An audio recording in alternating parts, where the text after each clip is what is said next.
Welcome to the Friday night recap show for the playoffs. Mark Rogers, Adam Dieselhorse with you. We will be here throughout the evening to keep you up to date with what's going on in the high school football playoffs. Working on having a few finals coming up here for you shortly, but we can check in on some games. We'll also visit with coaches and members of the media who are out across the state covering games tonight. What up, Adam? How's it going? What's up, Marcus? A little different viewpoint for us tonight. Normal Friday night, so getting to hang out in our living room, not have to worry about any power going out or traveling to any other destinations to conclude games. So happy to be here. We got some pretty good games going on. There are a couple that are pretty close in Class 6A Division I. We've got UConn out in front of Deer Creek 24-0, but the rest of the games are within 2 touchdowns. Norman putting up a fight at Union down 42-28. Mustang and Norman North, the Broncos lead at 28-17, and Edmond has just scored a touchdown to go up on Edmond North 14-0. So the Huskies in that Edlin battle are playing it pretty close. Mark, when's the last time UConn won a playoff game?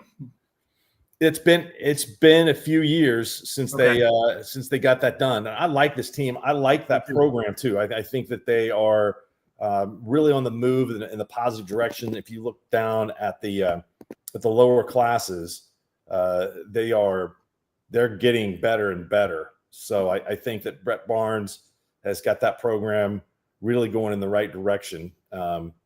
They will have their work cut out for them next week against Owasso and a rematch of a regular season game. But the last playoff win for UConn was all the way back in 1997. So it's been a long time.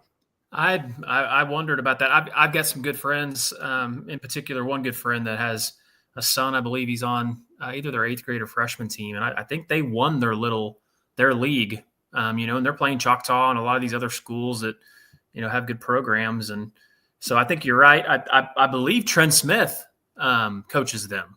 So former OU tight end coaches that team. So yeah, moving in the right direction. Going to pick up, looks like, their 6th win of the season. And 6A seems like it's always tight. This Mustang Norman North game just keeps going back and forth. Mustang gets ahead by 2 scores, and then Norman North closes it. Closes the gap. It's it'd be interesting to see if Norman North can put up another score and get a stop. But 28-17 there, like you mentioned. But like you said, always 6A. I'd say the best bracket we got going right now is Class 5A. We've got some great games going on right now. Bishop Kelly and Pryor 32-29 in the 3rd. Collinsville and McAllister, which we thought would be a very tight game. That was tied up at 14. Claremore is on top of Coweta 28-26. So right now we've got, and just a second ago, 2 of the 4 seeds are right in the middle of it. 1 leads and 1 is trailing by just 3. And then, of course, the game that we thought might be the very best of the opening round of the playoffs, Bishop McGuinness leads Guthrie 35-28 at the Rock. Does that Newcastle Altus score surprise you any? It surprises me that Altus didn't score some more points. I thought Newcastle would win, but I didn't know that it would be by 35 points, which is what the margin is right now. So that's a fairly impressive night. Yeah, and you hit it on the dot with this Bishop Kelly Pryor game. We saw what Pryor did last week. 32-29. That is a tight game. The longer that game gets that way, the tighter that gets. That 2 seed really, that puts a ton of pressure on them. So be interesting to see what happens at the end of that one.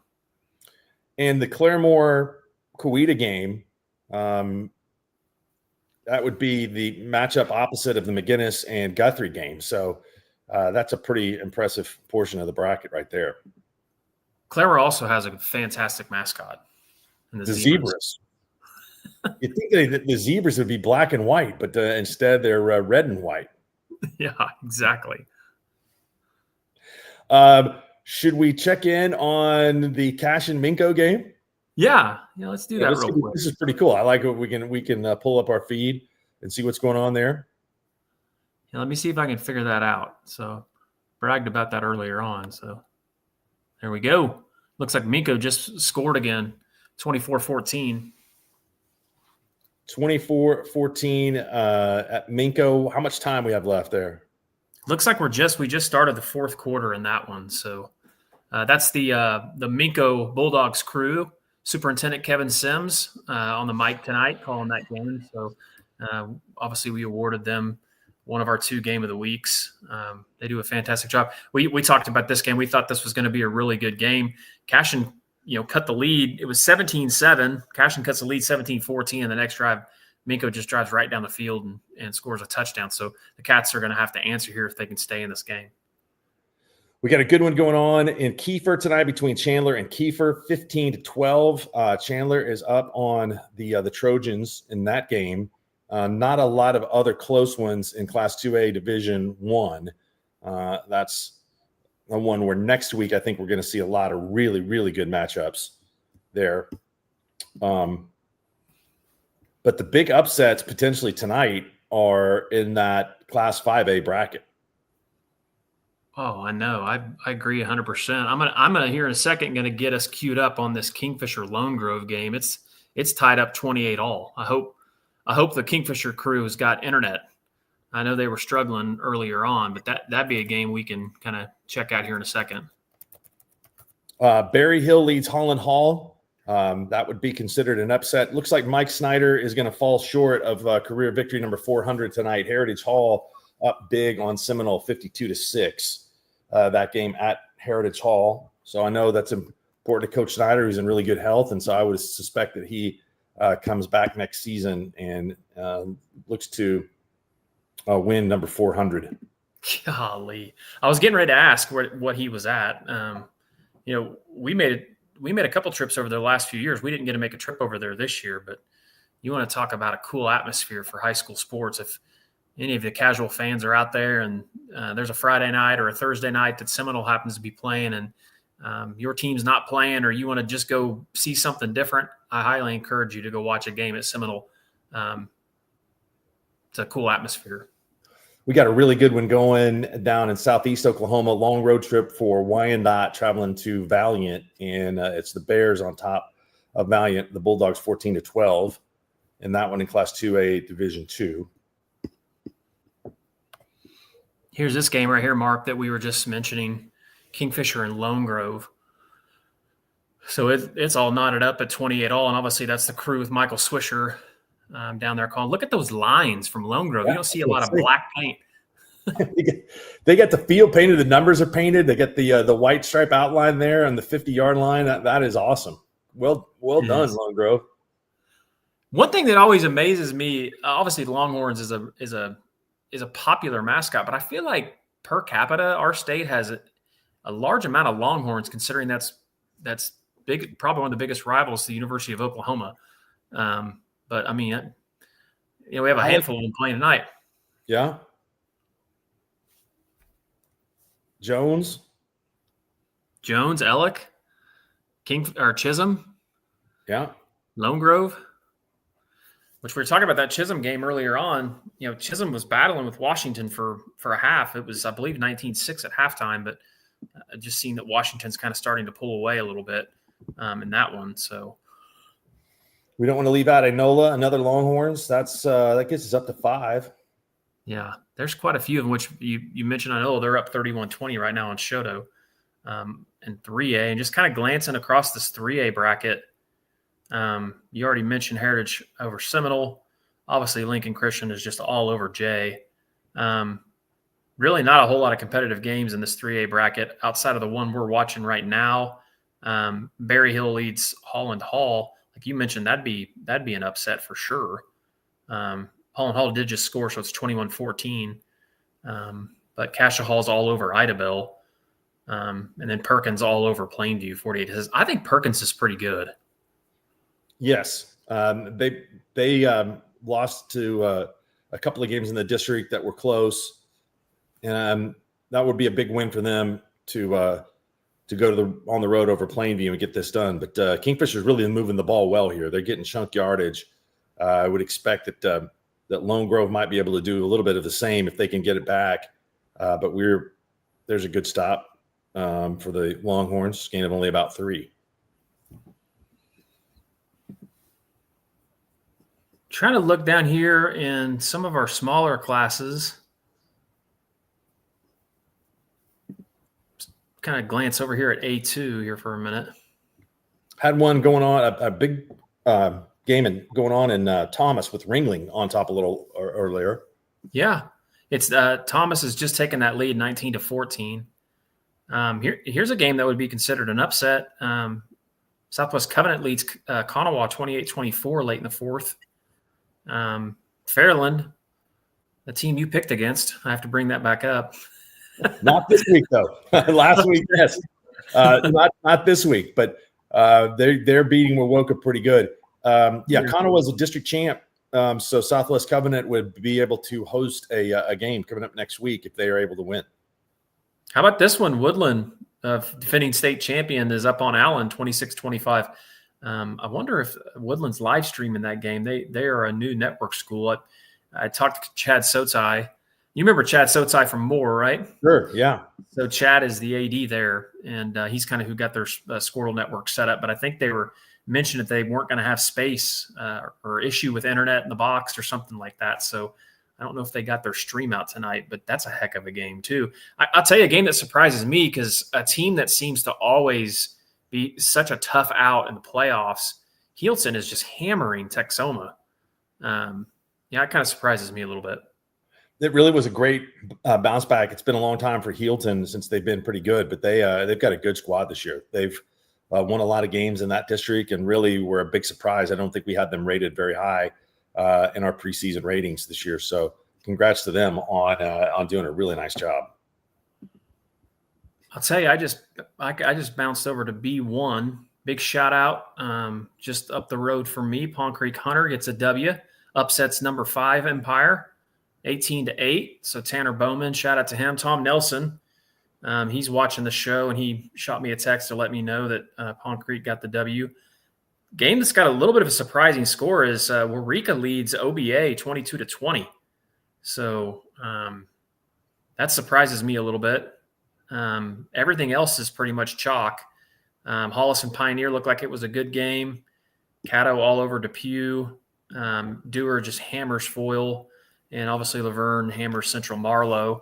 Quentin over Drumright. So not a lot of surprises other than that one. I'm going to check and see actually if OBA actually is streaming. We may hop over to that one.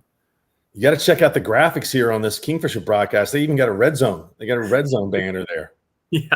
Yeah, they do it right. Oh, Swish, he does it right. So he's got a great crew. I'm really interested in Lone Grove's background color, this light blue.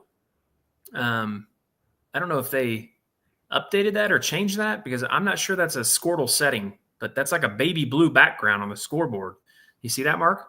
I do. It's kind of interesting. So I'm going to try to hop over and see if OBA is live streaming real quick. And see. Sounds good. Sounds good. I will give some scores going on here. We'll check in on the 5A bracket again and get you up to date with the latest going on there. Booker T. Washington has closed within a touchdown of Del City. That's 14-7. Collinsville and McAllister still tied. That game is in the fourth. Guthrie has tied it up against Bishop McGinnis. That's 35-35. Claremore still leads Coweta 28-26. Waiting on an update there. Pryor has extended their lead over Bishop Kelly now to 10, able to score. So it is Pryor on top of Bishop Kelly, 39-29. So 2 games tied going on in the fourth quarter in the Class 5A bracket, and another one within 7 points. Moving on down to Class 4A here, Ardmore and Elk City. It's a final. Ardmore defeats the Elks 28-21. That was one where the Elks thought they might be headed to Tuttle. Instead headed to Ardmore after the Clinton forfeit.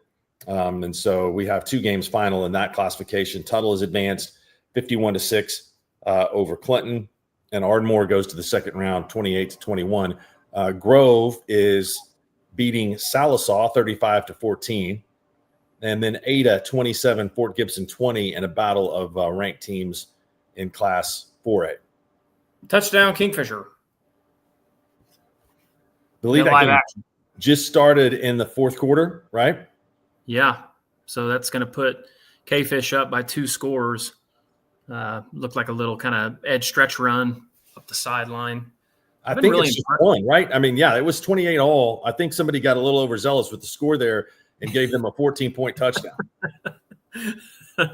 That's some home cooking. Yeah, I think they doubled up. They hit the button twice, I bet. I've Yeah. had to do that before when I've been producing. So,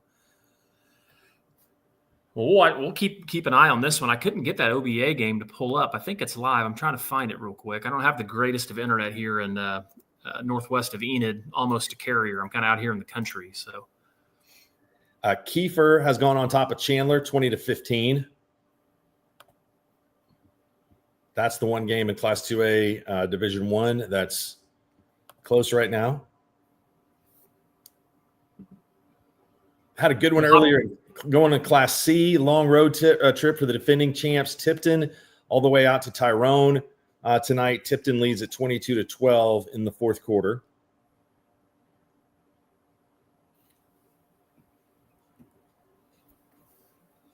Timberlake getting all they want from Gary. That does not surprise me. Timberlake's super talented. Don't get me wrong, but I've heard stylistically how Gary likes to play, and Gary's hoping they just get 3 yards every time they snap it. They're trying to play keep away the whole game, so they make you be really patient. And Timberlake they don't have the traditional size like they typically do. They're a little bit smaller than they got some big skill kids, right?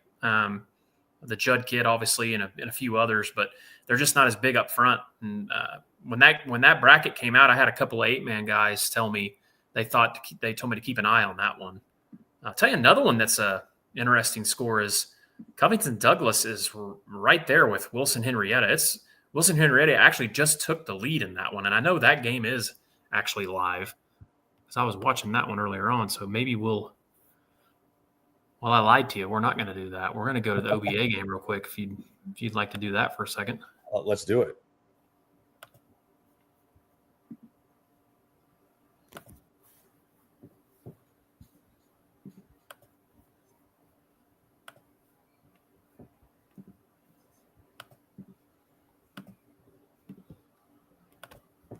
Check on some of these other scores going on right now. Yet there are a couple.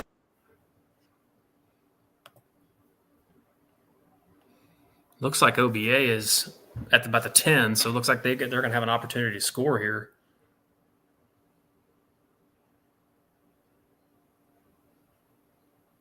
Looks like somebody's pretty excited. Big stop. Oh, that was 4th down. Guys in the white. Goodness gracious. I didn't even realize that was 4th. It looked like it was 4th down and about 4. So Rika gets the stop on 4th down. Coach Kayot does not look happy just below the numbers on the 20-yard line right now. Don't have a clock on this game, so it's hard to tell how much time is left. I'm going to guess there's not a ton of time left in that one.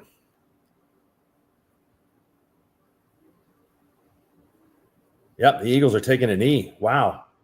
That one came down to the final play.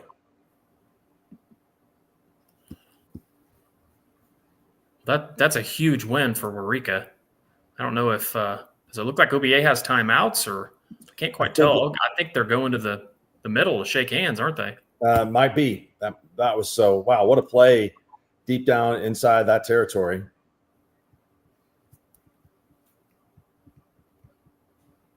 Waurika made the playoffs last year, but got beat in the first round by Turpin, 52-6. And usually you see Class B1, District 1 really have a lot of success. So Waurika did win in the playoffs in 2022, knocking off Southwest Covenant 42-24 in the first round. But that's a final from OBA. I'll tell you, OBA had some injuries late in the year. I know they lost their tailback, but I think I heard he was going to be back for this next game. So I'll try to hop over to this Covington game if I can get it to pop up. I've been asked to try to find the Duncan score. I saw Carl Albert up on that game in that game at half, 24-0. It's 45-17 in the fourth right now. Carl Albert on top of Duncan. There you go. Had a Duncan fan reach out and ask about if we could give him an update on the Duncan score. So there are some good games going on, though. I'm going to try to get that Covington game up.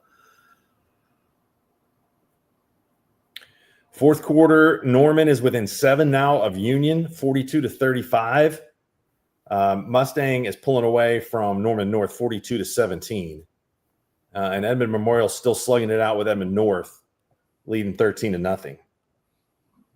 Mark, wait to see this camera angle on this. All right. On this Covington game. I mean, this is legitimate school live streaming at its best. Look at that. They're like on the field. I mean, it's like the camera guys on the sideline. Oh, this is a good one too. Yeah, it's a good one. It looks like, does Covington have the ball? I can't tell. I believe Covington has the ball. Well, this would be huge for Covington. Camera guy's getting a little finicky. There may not have been a great vantage point from up top.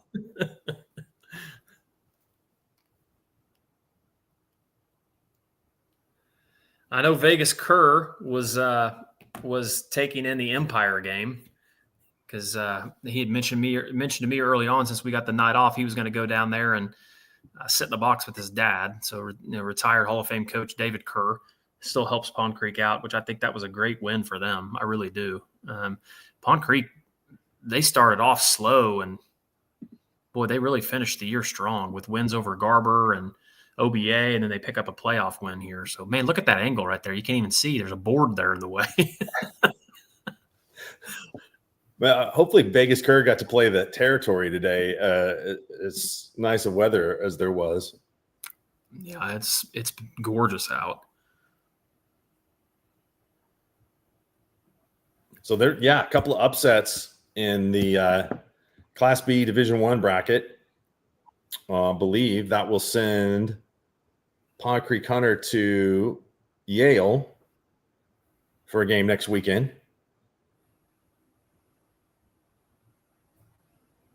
So Pond Creek Hunter at Yale, what's that going to do to with OBA getting beat by Waurika? What does that do in that part of the bracket? Waurika will go to Dewar. Gotcha. No, have they played already?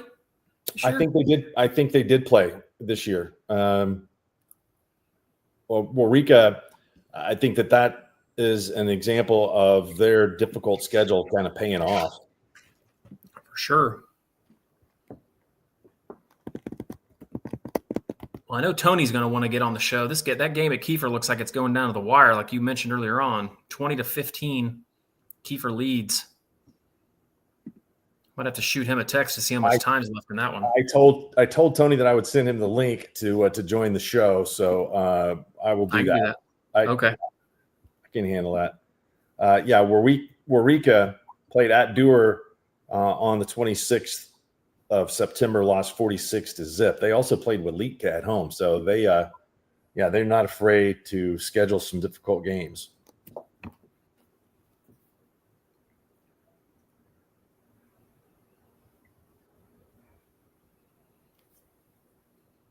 You want to pull up any of these brackets real quick? Maybe take a look at 6A and just kind of look at those scores and see what maybe some of the matchups could be for next week. You want to do that real quick? Yeah, let's do that. Awesome.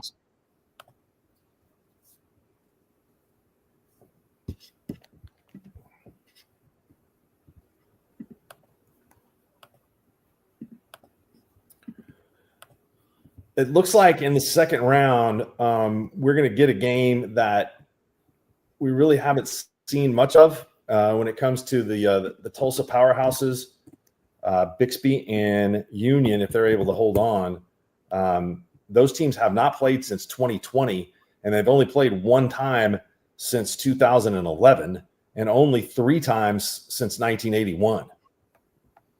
Goodness. So yeah, that's a little bit surprising, but the teams played a bunch.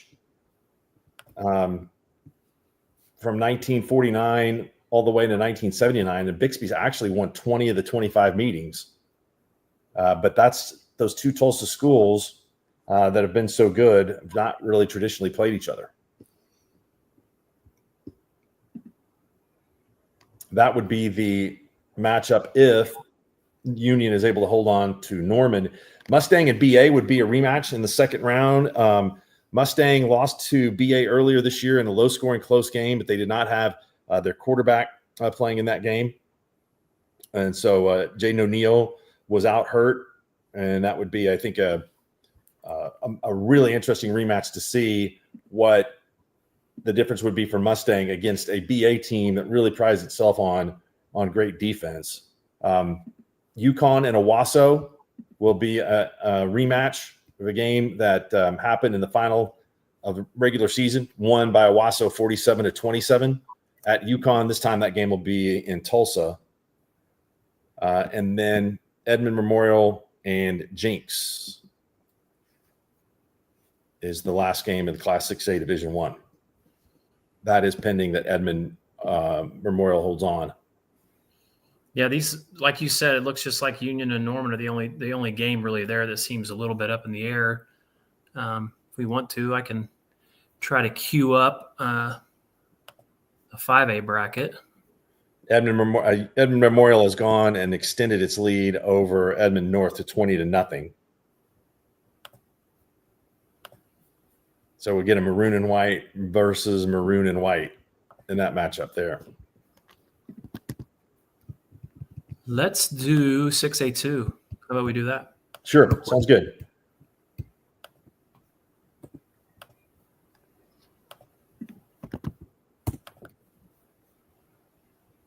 This will be another interesting bracket. As we've seen, I know we've called a handful of these teams this year already. I know you've had PCO. I've had Choctaw and Stillwater this year.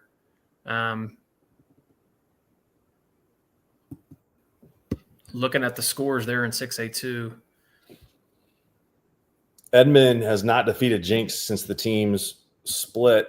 Since Edmond split into 3 schools, lost their last 11 in that one. Looks like we would have, to me, the best game we would have in 6A Division II would be Putnam City hosting Muskogee. I think you're right. The other games, Stillwater versus Southmore, Choctaw, Sapulpa, and Sand Springs versus Bartlesville. The bottom half of that, I mean, it's tough everywhere. You get to the semifinal round here, whoever is going to be left alive is really good.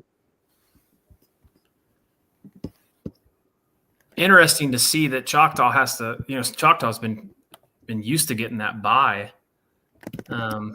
Obviously, they win big tonight and play Sapulpa. I haven't gotten to see Sapulpa play, but I've been really impressed with them this year as far as just kind of looking at scores and them and Sand Springs. I know Sand Springs has a great quarterback. I saw him at 7-on-7 the last couple of years at our Cowboy Clash and Eastern Web. Yeah, and going to Texas State. Oh, is he really? Okay, Mm-hmm. He's committed there, and a multiple star athlete. So he's started there for the last 3 years. Bobby Klink's done a really good job with that program, and they challenged themselves in the non-district portion of the schedule by opening up the season with Bixby and Owasso. Yeah. So that makes games against Stillwater, Choctaw, and the like a little bit more manageable when you've seen such a good opponent. We've got a final. Coweta goes down to Claremore. That was the Tulsa World's game of the week, and give them credit on that game. Talking that Claremore had a really good chance to potentially pull the upset on that one against Coweta, and the Zebras do get it done. So Claremore is going to host the winner of Guthrie and Bishop McGuinness.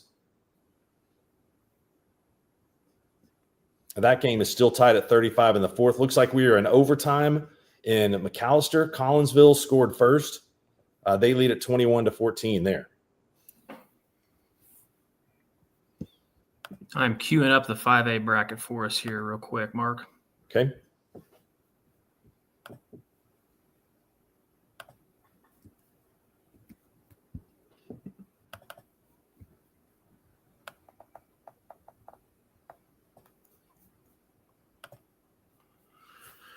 And there we have a look at the 5A bracket. That McGuinness Guthrie score is still neck and neck. And you obviously Yeah, Newcastle and Pryor. I think that's a rematch of a game that we had last year in the playoffs. That was a good one.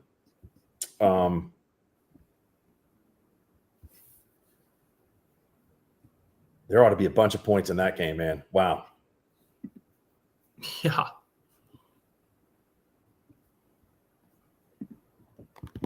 Well, it looks like we got Lugnut. You want to? Yeah, Newcastle beat Pryor last year 38-37. Let's talk to Lugnut. Let's do that. Just one second. Let's see if I can figure this out real quick. I don't know if his audio is working.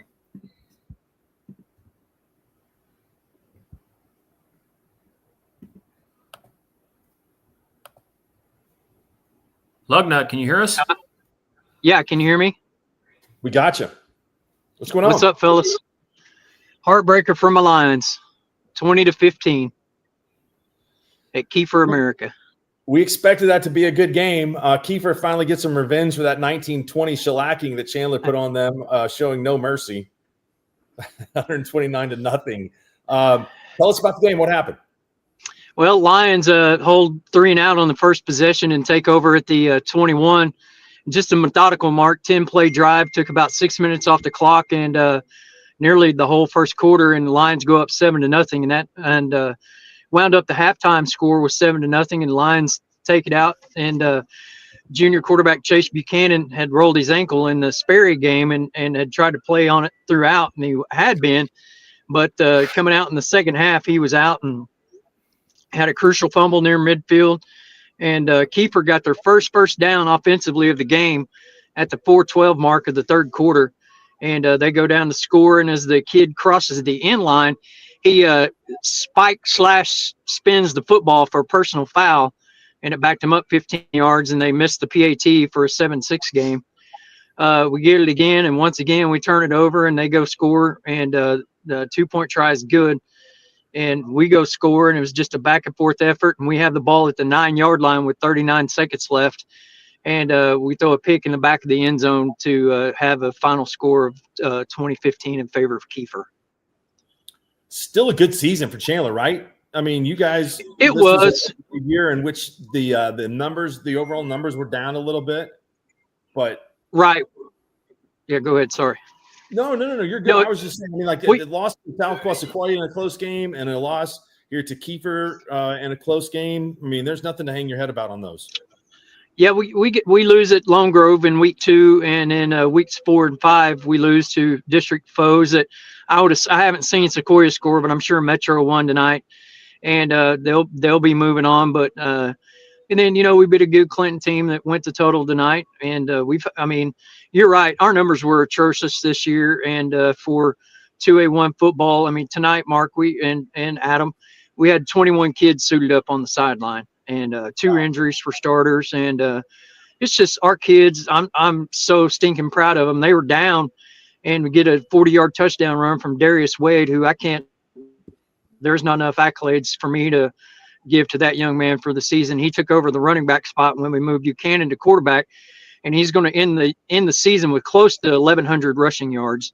And he just he broke one for 57 that got called back by a penalty in the subsequent turnover, and led to to the Trojans' touchdown. But Darius is just he's a special kid. He's about 6'1", 6'2", goes about 180, and I think get some muscle on him. But there'll be some small schools I think that should take a look at him, and he's that good and that explosive. And he broke the one down the sideline to give us the lead back, and we kicked the ball out of bounds on the kickoff, and it gives them to him at the short field at the 45. It's just kind of bad from there, and just couldn't hold them. And then we just get it back and march down the field, and they stopped us on the second possession of the first quarter, going back at the 6. Or we could have, been up 13-14-0, and then, but our defense played great, and I'm really proud of our kids. Finished 7-4 on the season, and 5 seniors, and those kids are, special to the program. And this is a longest streak that Chandler's had for being in the playoffs at 7. So just got some freshman kids that were on the field this year, and some 8th graders coming, but numbers are still kind of paltry. So it's going to be, it's a tough road, and especially in a really good 2A1 football classification. Well, next week we're going to have a really, really good quarterfinals. It's going to be Sequoia Tahlequah at Jones. Marlow will travel to Kingston. OCS will go to Metro, and Kiefer will go to Washington. So those are going to be 4 games that I think are going to be very competitive. I'm available to be your analyst. I don't have a game next week, so wherever you want to go, I'm in. I'll even buy dinner wherever you want to eat. So, but hey, speaking of dinner, Cafe 75 down here in Mounds, just south of Kiefer, got some report from the Lions fans. That place is phenomenal. Yeah, you didn't go? I got the chicken fried steak down there that's supposedly really good. I'm still on liquids, Mark. I got surgery coming the 24th, so me and you will have to take a road trip, and we'll get Adam to come down, and we'll take a road trip over there and try that chicken fry. When Adam and I did the game in Kiefer last year, we went to Mamadou's, which is really close, and it is definitely the prime rib there, and really just anything is very, very good. It's good stuff. It's 2 thumbs up. What's the score of that Guthrie McGinnis game? I saw 35-35 last I checked. I think that's it. We got T-Fred. We got our best man on it there. T-Fred is updating the score. I don't think that he's going to I'm sure he's keeping us up to date. 42-35. Who? McGinnis. Oh, wow. So funny, Mark. So funny. I call into the other show, and T-Fred's a regular on there. And one night it finally dawned on him who I was. And he sent Chris a message. He goes, "Lugnut call into Mark showing the animal?" And he says, "Yes." He goes, "Oh my God, that dude's famous." And I was like, "Oh, thanks, Mark, for making me famous. I appreciate that." And Adam. Once again, it was a great season for the Lions. We got a good one that just finished. It looks like McAllister beat Collinsville 28-27 in overtime. And Collinsville was ahead late, right? It went into overtime. Yeah, Collinsville scored first. Oh, wow. In overtime. Wow. Any surprises tonight? Yeah, we got a lot of surprises. We a number 4 over a number 1. Claremore defeated Coweta 28-26 in that 5A bracket. So there've been some really good games going on. We've been checking in on those. So, well, ours was a great football game. Lone Grove 36-35 in the fourth quarter there. Holland Hall is ahead of Berry Hill 28-21, another overtime game in the Class 3A bracket.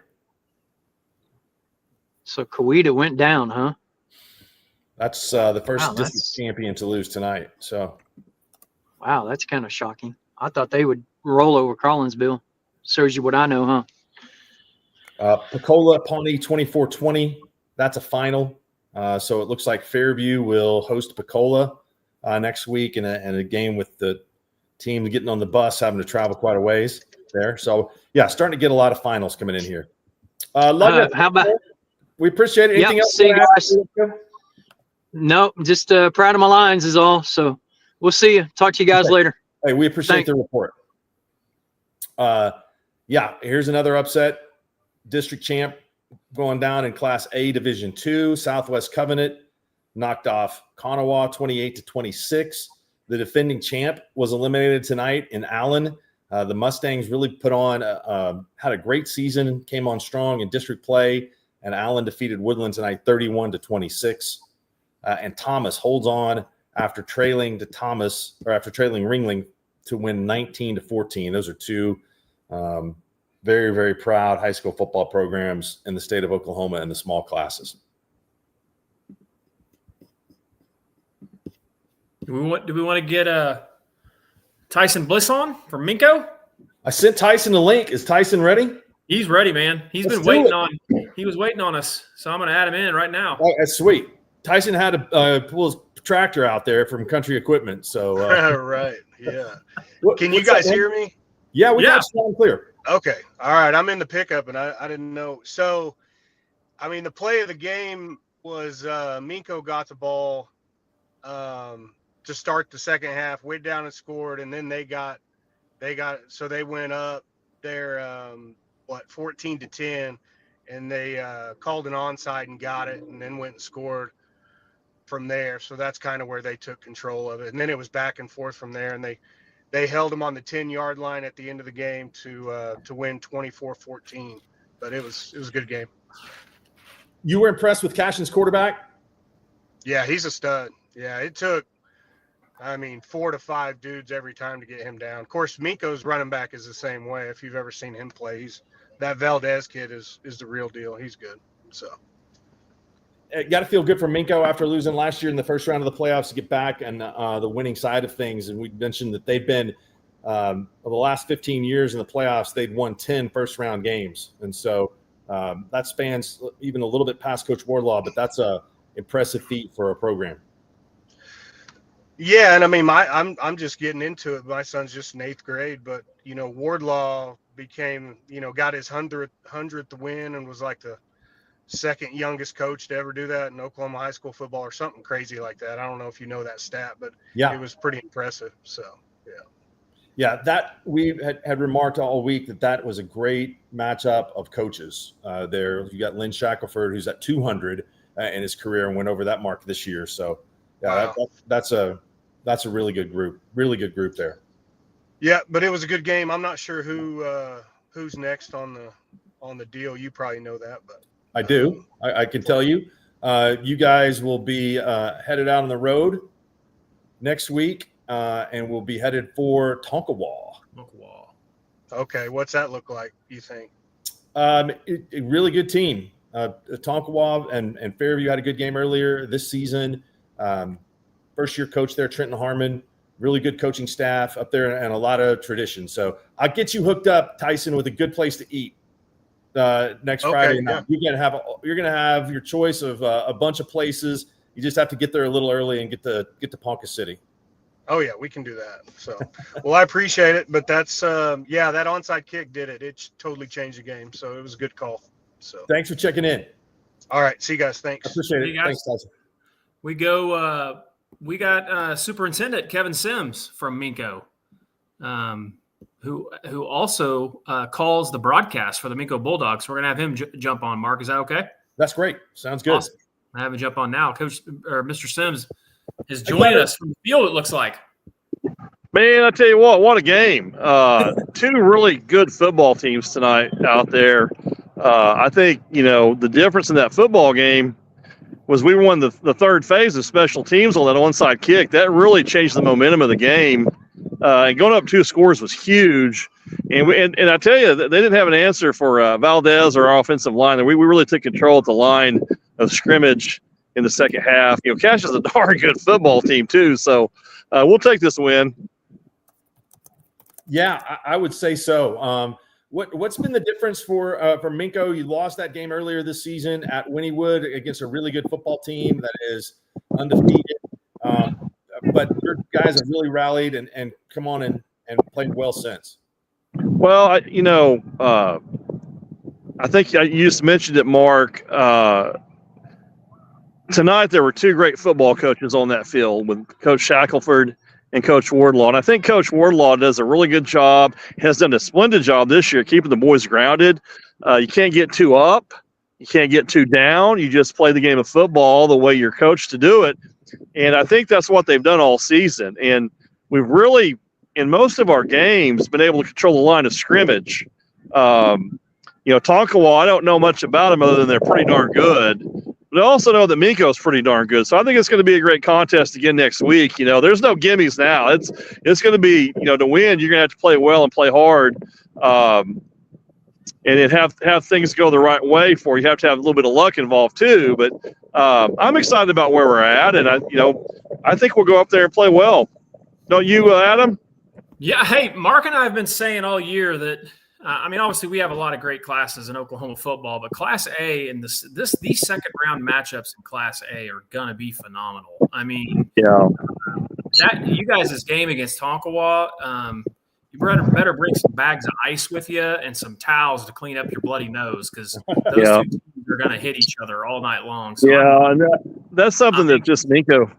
This is something the Minko team does is hit you. They're not afraid to just knock the snot out of you. And then the same for Cash. It was a hard-hitting football game out there tonight.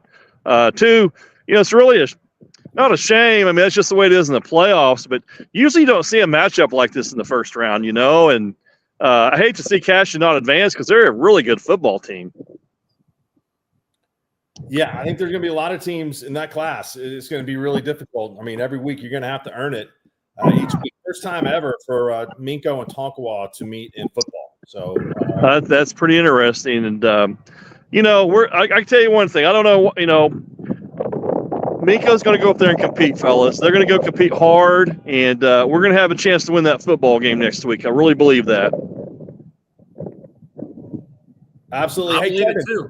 Yeah, thanks for your time, man. We appreciate it. You guys do a great job, and Skordle is a tremendous avenue for Minko. If I may be really brief, we have people all over the country. I got texts from people in Alabama tonight. We waiting to go to the OU game tomorrow. Watching us, so it's a lot of fun, and I really enjoy being able to broadcast. Now we're not as good as Mark and Adam, I promise you, but we have a lot of fun at it. Well, I don't know about that, but no, that's really cool that people can keep track of that if they're out of town. So yeah, we love it. So you guys, will you all be with us next week from Tonkawa? I'll be with you. I'll be broadcasting from Tonkawa, and unfortunately, I may have to drive a band bus. Our band director is going to be gone. I'm like, no, so I may have to drive a bus up there, which I'm not looking forward to that at all. Well, Kevin, you'll be Tonkawa has our network too, so they got a good live streaming crew over there also. So we'll have two great Skordle schools going at it. Good again, deal. So. You guys take care and have a good night. Awesome, thank you. Thanks, Kevin. We appreciate it. It got a final in from the game in Guthrie. McGinnis wins it 42-35, and so McGinnis will go on the road to face Claremore. I think that is maybe 12 in a row for McGinnis in the first round. They just have been so consistent and so good in the first round all these years. And they get the job done this year on the road to improve to 10-1. It looks like Kingfisher just scored. They just took the lead with 16 seconds to go. I just missed it. I'm not quite good at this producing thing yet, Mark. I almost got it, like perfect timing. Wow, what a game that's been down there. Yeah. I mean, back and forth and back and forth. I know TJ Scholes from Washington, he's going to join us here shortly and kind of let us know how his game went. Threw a couple texts out to some coaches. I know they're probably wrapping their games up. I reached out to Jeff Craig, good friend of the show, and he obviously had an amazing game tonight. So hopefully maybe we could get him on too as well. So Tristan Geringer from Walika, I reached out to him to see if he could hop on. So maybe we'll start seeing some of these coaches roll in here pretty soon. Yeah. I'm reaching out to Brent Barnes at UConn and so hopefully we'll have some people that can join us here pretty quick. So I think we're getting close to where we have most of the finals in tonight. And that's awesome. We got the end of this Kingfisher Lone Grove game. Yes, sir. 43-35. Is that 43-36? Mark, look at that graphic, the rolling bank sign in the top left. Those guys do more than just eat when they go on the road. That's impressive.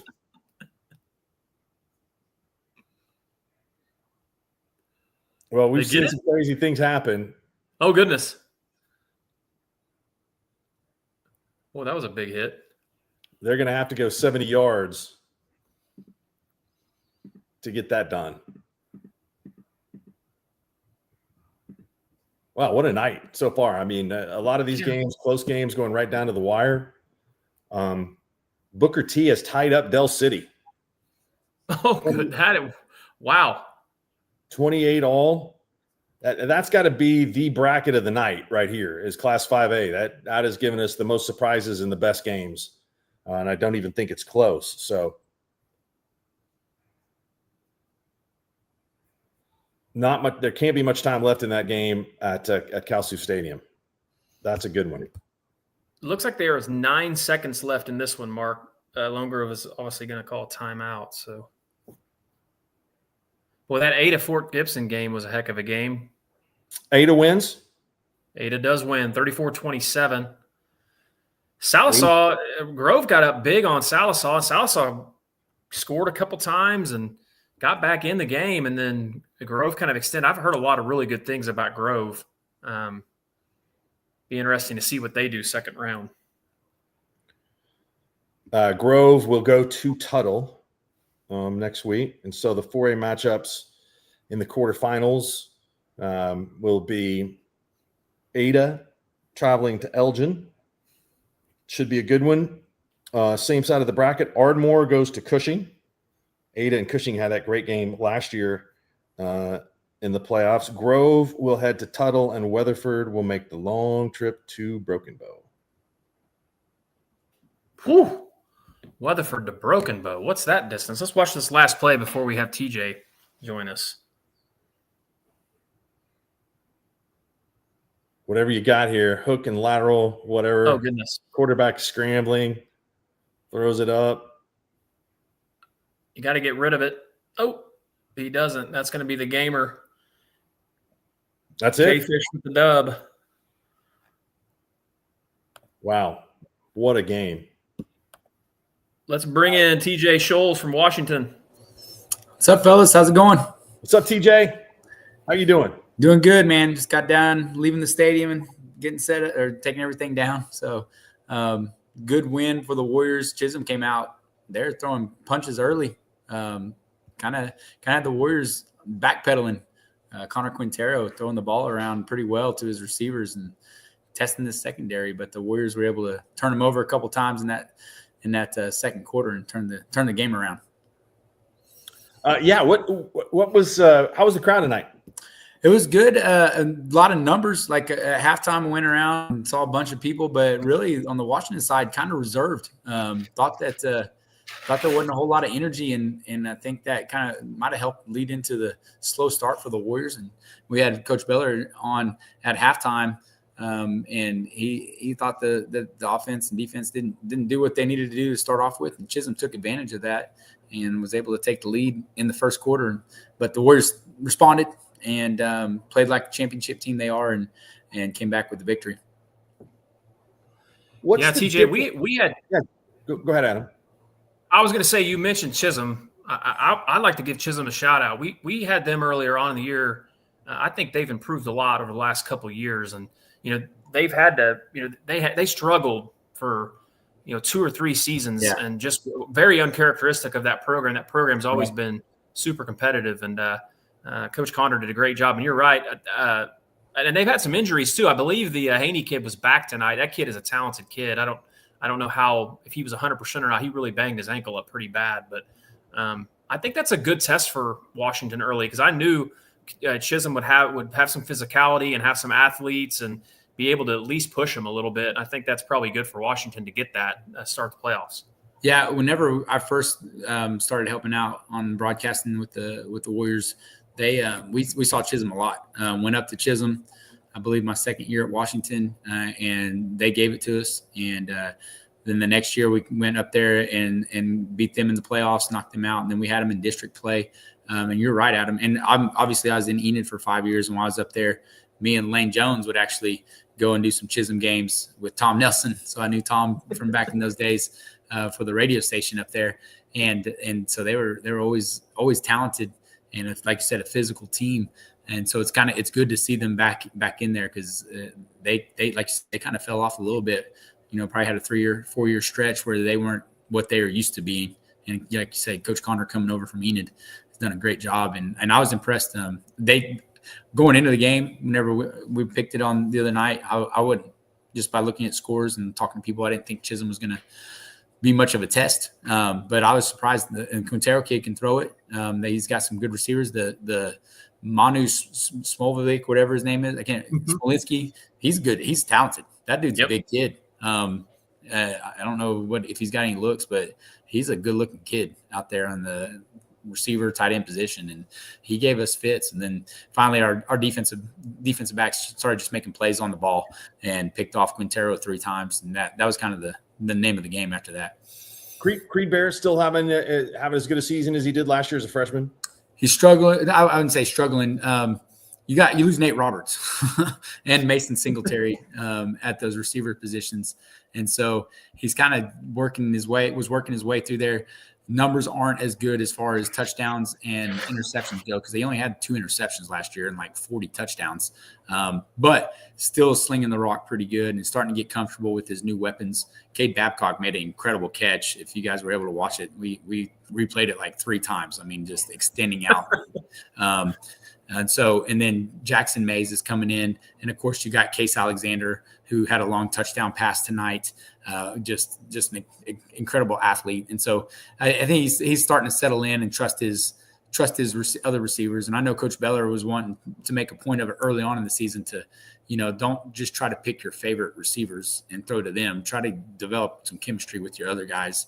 And I think he's starting to do that. He missed a couple of games because of injury, but he's starting to come into form. And then the other thing is when you got two talented tailbacks like we do, you don't really have to throw the ball around as much as he did last year. Doing a lot of leaning on that offensive line and that running game.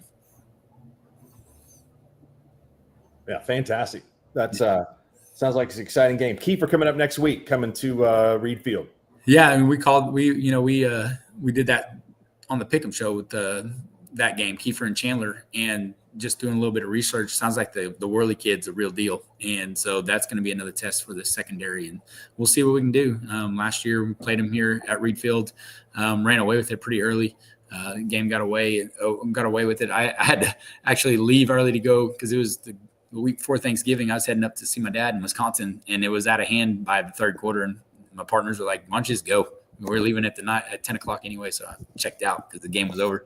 And so, I don't know what's going to look like tonight. But again, we talked about how Kiefer's kind of been knocking on the door the last couple of years, and so it'll be a good battle, a good test again for our secondary. See if we can get a little more pressure. We weren't able to get after Quintero as much as far as getting some sacks and stuff, but secondary did answer the call, getting 3 interceptions. So I'm looking forward to it. It should be a good ball game. And I know, Mark, you talked about it. These second round games in Class 2A, there's going to be some good ones. They'll be really good. I can't wait to see some of these. So, well, congratulations on the win tonight, TJ. Appreciate it. We're going to go head back and do a little powwow, make sure we get our minds right for next week at the rest of the broadcasters. So we're going to make sure we're ready to go. Hey, thanks for doing the game of the week for us, TJ. You guys always do a fantastic job. I appreciate it. I appreciate it too, bud. You guys take care. I got a couple of early potential longest road trip. Let's see what Coach Bernard thinks about those two while you're going over. We're going to bring him in real quick. There's the man. Yeah. How are you guys? What's up? Doing good. Now that that's over and we won, I'm doing good. Congratulations on the win tonight. Thanks, sir. What did you guys see in Hobart when you drew them? I'm just scouting them, and they were able to hang in with you guys for a little bit there early tonight. Yeah, no, that offense they run, that flex bone stuff is, something you don't see each week. So definitely a little nervous going in. How are we going to react to it? We didn't do well early. They kind of popped a couple of dives on us that, make you a little nervous. So we're going to be able to stop it. And then, we kind of settled into the game, and it wasn't the prettiest of games on the offensive side either. Some mental mistakes, some mental busts, a couple of holding penalties, kind of shot ourselves in the foot early. But the ultimate goal was to win, and we did that. So we're moving on. Yeah, fantastic. That's impressive. You guys getting a win district championship again, and with this young team, I mean, you got to be happy with the way that they've responded. Yeah, no, absolutely, and that's what kind of going in.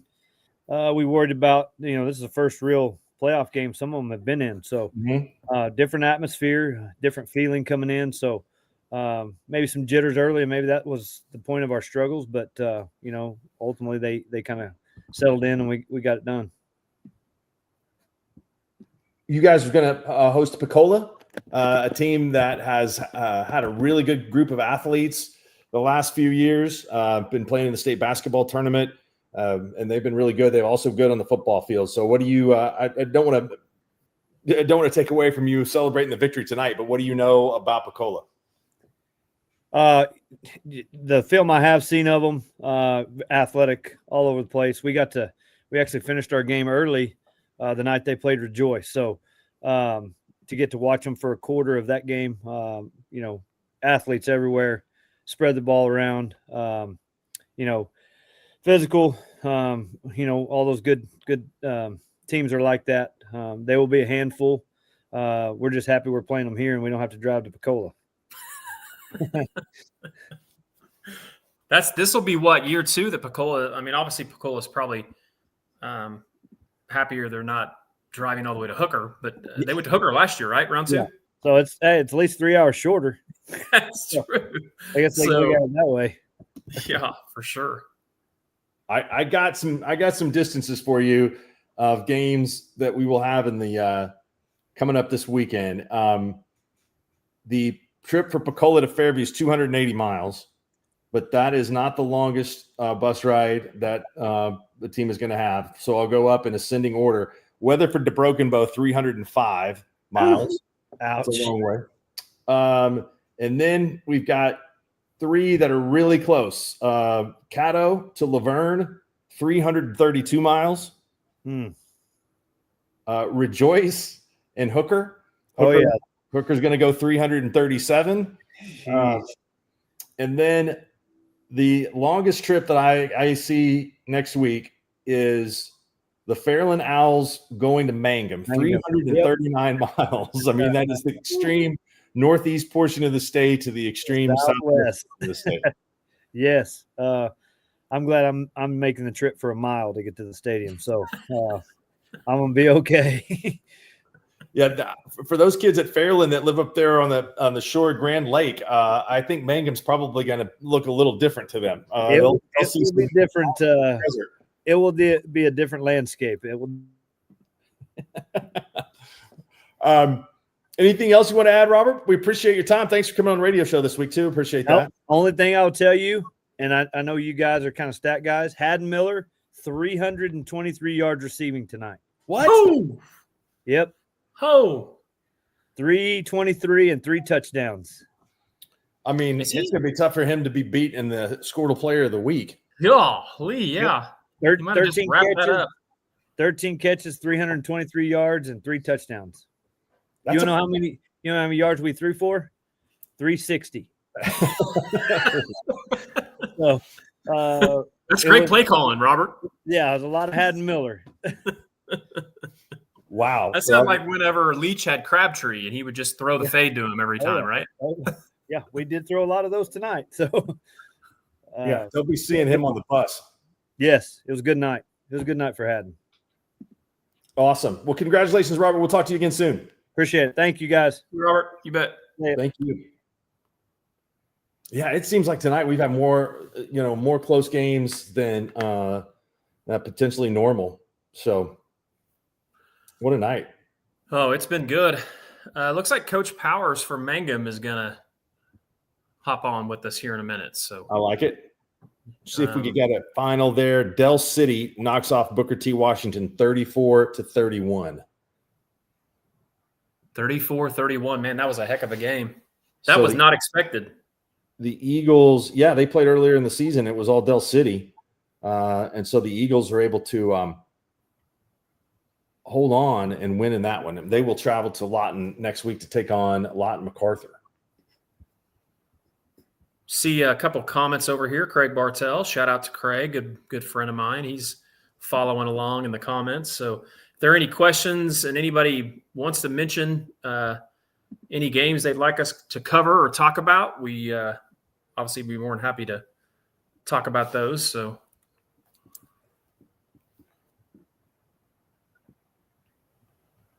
yeah, it's just been a heck of a night tonight so far. So let's see here. We can reset that 3A bracket after the Kingfisher win. That's going to send Kingfisher to Lincoln Christian next week to take on the Bulldogs, 2-time defending state champs. Inola will go to Heritage Hall. The winner of that will face off. So the other side of the bracket will have Perkins at Cassia and Holland Hall at Sulphur. Class 3A. I can pull that up for you just real quick for the fans to see while you were kind of going through that again. we will have some really good matchups, I think, also in Class 2A Division II. Wyandotte will go to Stroud. This might be my favorite matchup, really, of almost any class right here. I would say I'll put this in my top 3 or 4 games next week. Holdenville at Adair. 2 teams that have only 1 loss on the season. That'll be a heck of a game. Dibble will travel to Vian, St. John Stadium to take on the Wolverines, and then Salina will take on Davis. So, Scotty Harmon and the Salina Wildcats go down to face perennial power and defending state champs in that class, the Davis Wolves. Looks like Michael Swisher has graced us with his presence, so we'll have to want to stop sharing. No one wants to see the 3A bracket. They just want to see Michael Swisher's face. Maybe we could bring him in with the 3A bracket. I mean, what kind of a cue would that be? That'd be pretty good.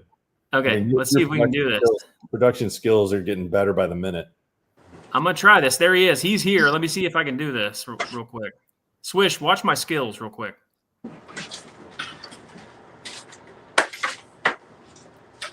Swish, where are you?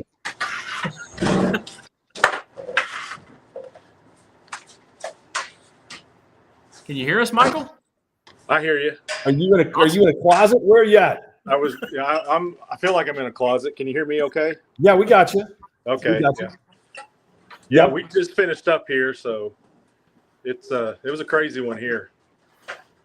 Well, tell us what happened. I mean, we saw that Kingfisher. I have no idea. Jackets got behind, but they had to score with under a minute to go to pull out the victory.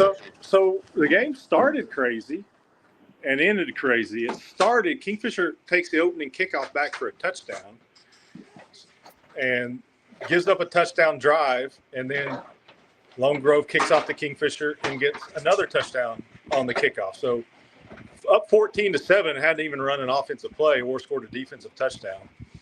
So it's 21-13 late in the first quarter. It ends the half that way.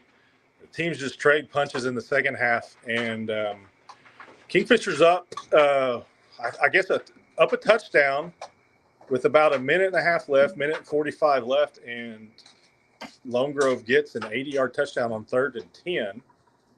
Goes for 2, go up 36-35. They get it. Tatum Quinn gets a 2-yard touchdown, or excuse me, 2-point conversion. I'm telling you, it's been a long one.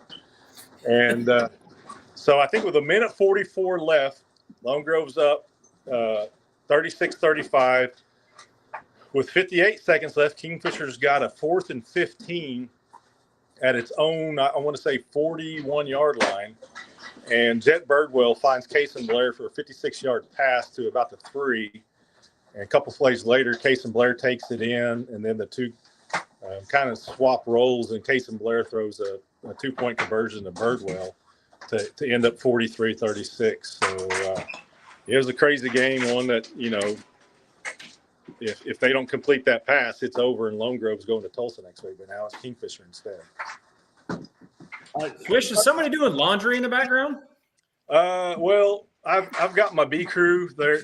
You know, I'm the talent, and so I've got the boys up here packing up. You guys know what it's like. We just show up.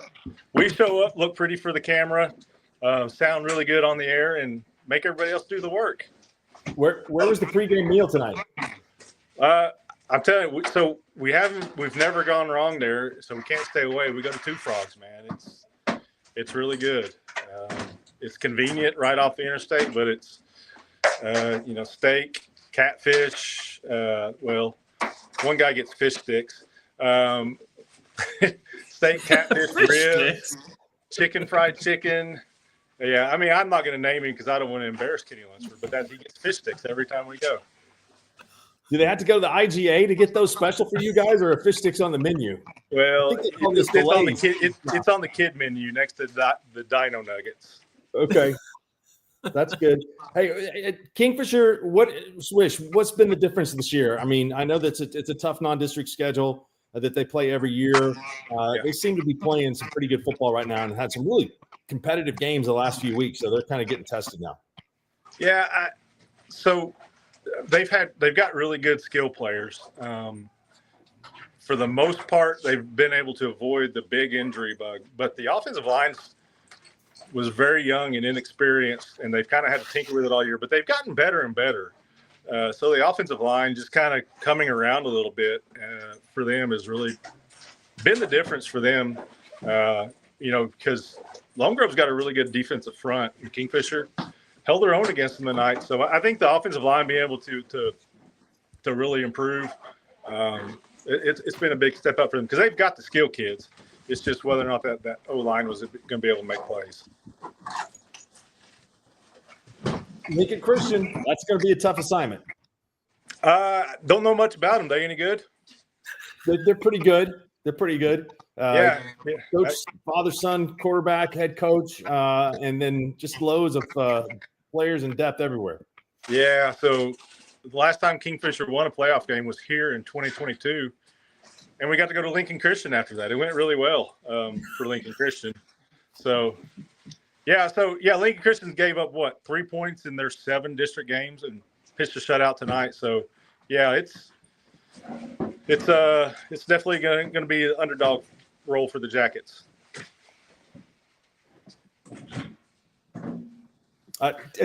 Their quarterback Quinn, what kind of player is he? Tough. Made some good throws, but tough runner. They really did a lot of good stuff on third down tonight. Kept some drives alive, but just kind of crafty throwing the ball, but really tough running the ball. Awesome. Well, good luck on your trip to Tulsa next week.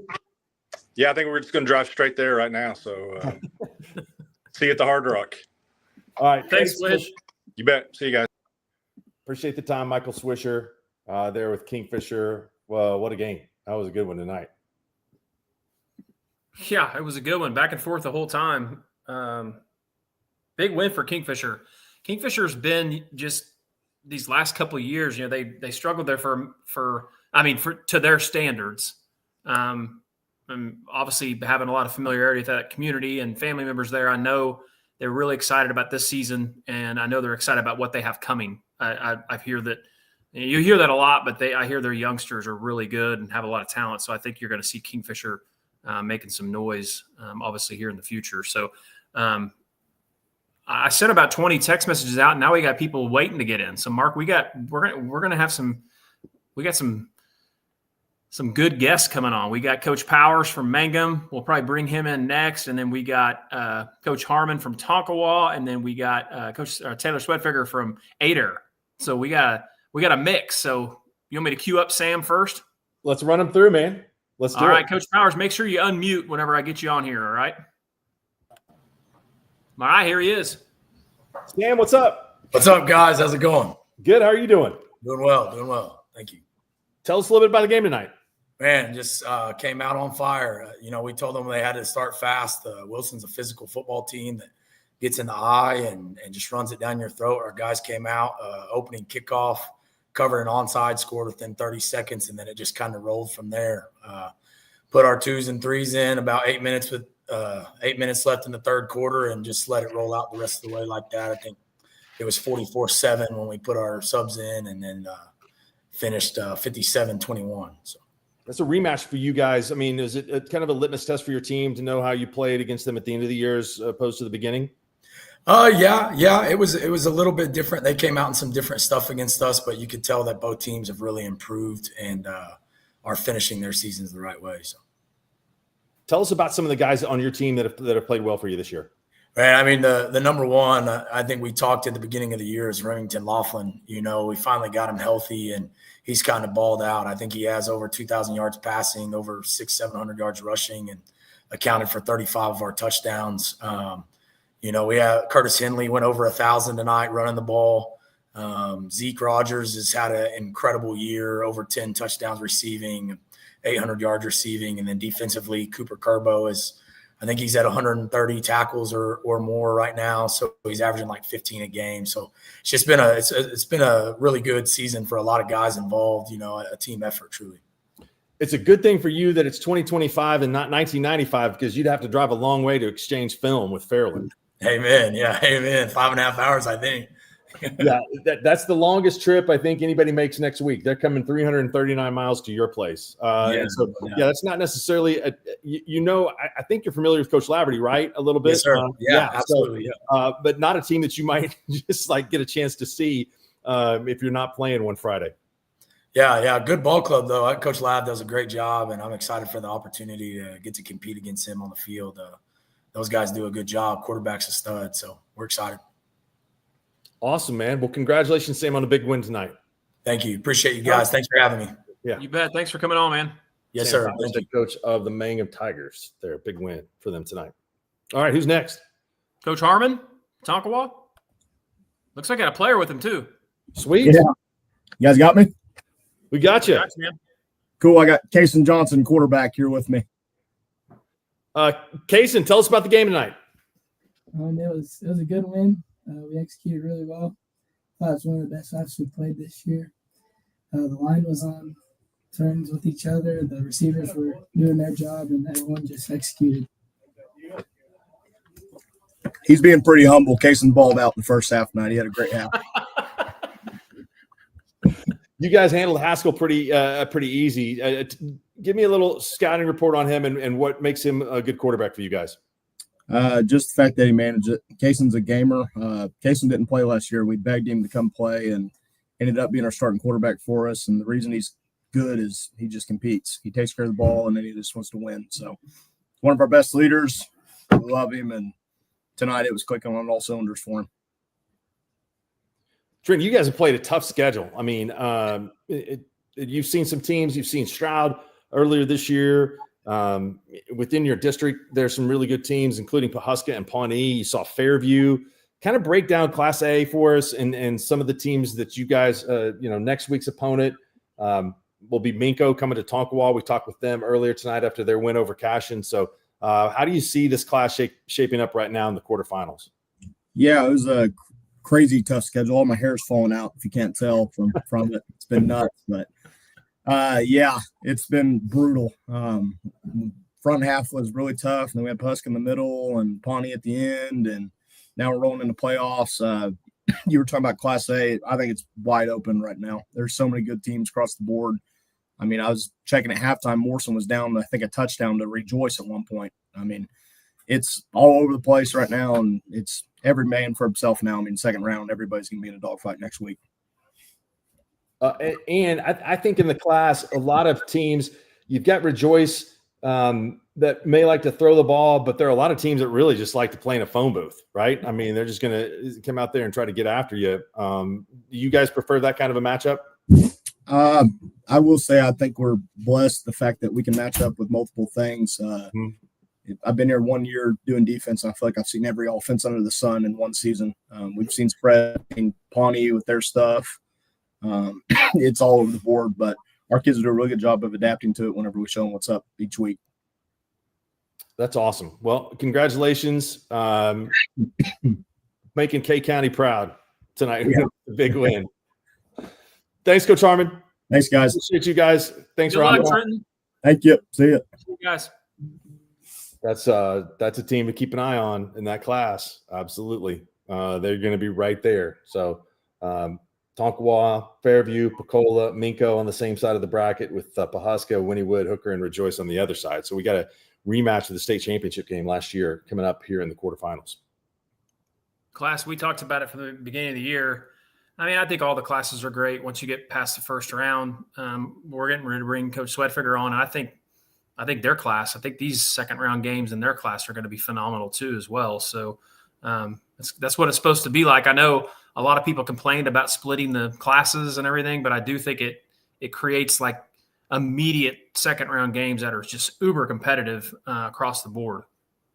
Yeah, I think that to me that there's it makes it more fair. I think it makes it more interesting. It sets up two really great weekends of games where you've got them Thursday, Friday, and Saturday. So I'm not buying any of this stuff that it's like participation medal, that everybody gets a championship. I mean, these championships are earned and they're very difficult. So I think that we've got something going pretty good right now. And it'll be interesting to see how that works in basketball this year. Now that they're going to do that.